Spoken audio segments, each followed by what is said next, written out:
Nako, di trip ni Looney. Gets nyo na agad yung tema. May malabo na eksena. Alam mo yung masakit?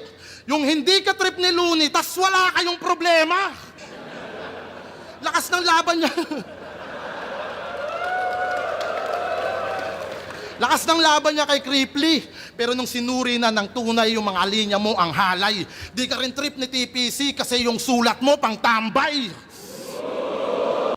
TPC, ito yung panahon na nag-aaway si TPC, yung influencer, tsaka si Pio Balbuena ba yun? Siya yung may-ari ng Tambay Cup. Yung na-reference dito ni Lipgram. Di ka rin trip ni TPC kasi yung sulat mo pang tambay. Puta, nakaka-elids daw kaya siya nasa semis, wow. Yung nag-step up mong performance, bodyguard sa break it down. Dudurugin lang kita, yan ang sinabi ni Marlon. Tila mensaheng pabaon na proud pa rin pala si Lun sa narating ko na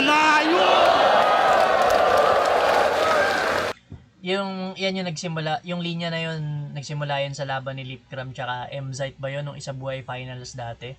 Yun yung kasagsagan nung may issue si Lipgram kila Looney.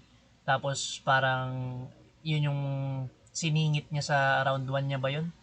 Yung nagsusorry siya, humingi siya ng dispensa kay Marlon, kung tinatanong niya kung proud ba siya sa narating niya na nayon. Inulit niya rito.